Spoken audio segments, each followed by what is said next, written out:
was an American revenge against Iranian behavior. Islam was also involved. You heard the cry of Islam for both sides. But it was not Islam, but it was exploitation of Islam. How could Islam tell Iranians that if you kill Iraqis, you will go to heaven for the commitment of that great goodness? And if you get killed by the Iraqis, you will be the martyrs. And can you imagine the same Islam telling the Iraqis another story in the other ear? Telling them, look here, you are the true believers. You attack and kill Iranians, these infidels, and you will be rewarded by God. If you get killed, then you are the martyrs, of course. So where is Islam? Which Islam? Obviously, this was the exploitation of a situation where both countries tried to exploit religion because of the ignorance of the masses. But who benefited? That is the point. When 2 years ago I visited America and met with some of the politicians and the big guns, not the super gun of course, but during my discourse I said, I'm absolutely disgusted with your reaction against Khomeini. You should build a great monument in memory of Khomeini. And they said, what do you mean? What has he done for us? I said, everything you wanted him to do for you. He has split Middle East into two. The Arabs are now turning their backs against Israel. Israel is no longer a problem. And Muslims are shedding each other's blood. And the oil which you had to buy previously with hard-earned American taxpayers' money, now you give obsolete weapons to them, which you might have dumped in the Atlantic, pass them on against weapons. And what a wonderful situation for you. Two Muslim countries, most powerful in the Middle East, are destroying each other, they are destroying their economic gains of the past 50 years, and their oil is being used to burn their homes and to boost your rockets, free of cost. What better could you expect or dream?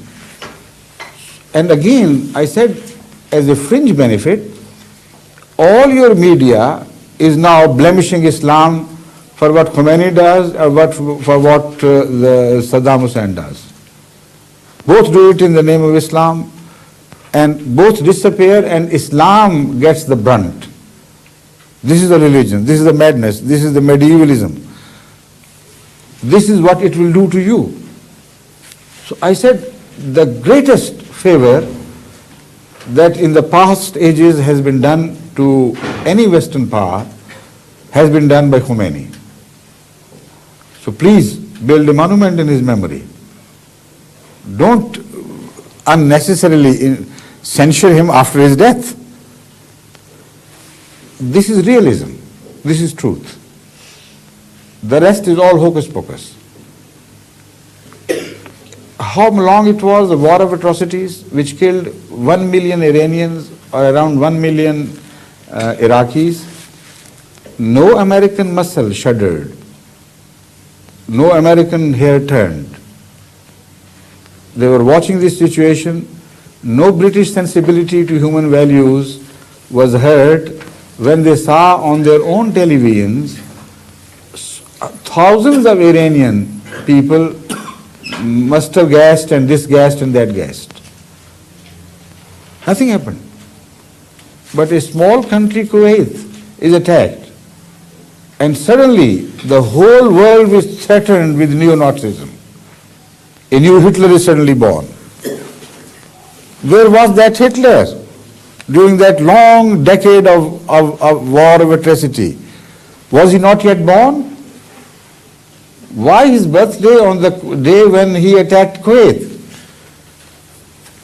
That shows that reality lies elsewhere, not in what you hear from your media. Islam was at the receiving end throughout.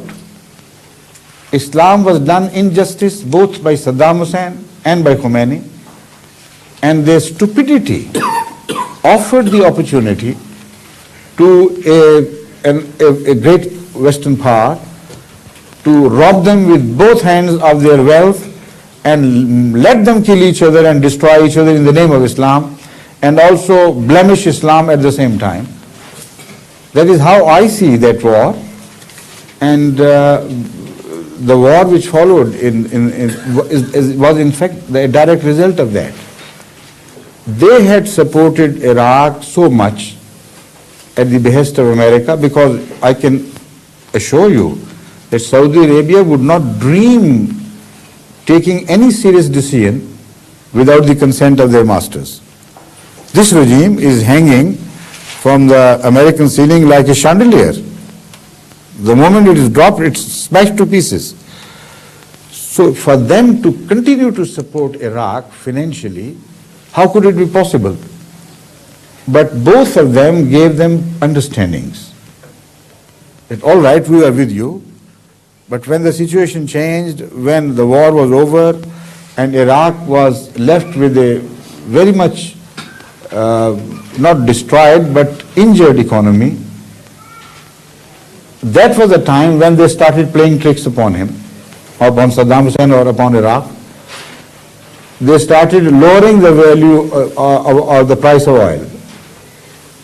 Saddam Hussein repeatedly requested and tried to make Kuwait and Saudi Arabia understand that this is not what was expected of them. If they can't help them financially to rebuild their country, at least they should not meddle with the prices of oil in a negative way. This was the dispute which resulted ultimately into this attack. And there it is on record, published openly now in American papers, that American ambassador, when she was consulted, she said, we have nothing to do with it, do whatever you please. If this is not encouragement and insinuation, what it is, I don't know. So all that was planned on him. The misbehavior of Kuwait is now publicly recorded because the documents are now being published.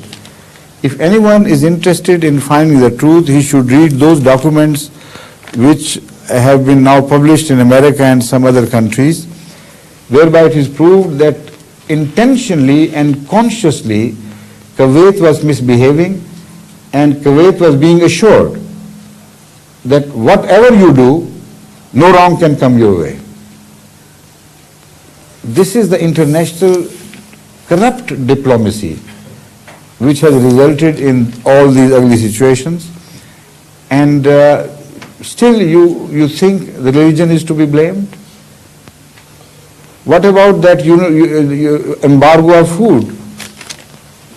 Have you forgotten that food embargo was deeply bonded to the condition that Kuwait is vacated? The food embargo resolution was passed because it said Iraq had occupied Kuwait, and as a handle to remove him from Kuwait, we are employing this complete embargo, including food. Total embargo. Is that right or not? Of course it is right. Everybody must remember the recent facts. Now when the war is over, when Kuwait is vacated, now they are taking the stance that the embargo is eternal. Unless all the five powers, big powers which are the members of the Security Council, they join hands to remove this resolution from the face of earth, none can. Let the children die of hunger and misery and in lack of medicine, nothing happens. Is this advanced civilization? Is this humanity? What do you call it? These atrocities are being committed while in the beginning, if you remember, the American president coming on television, he said, we must punish this rascal, this Saddam Hussein.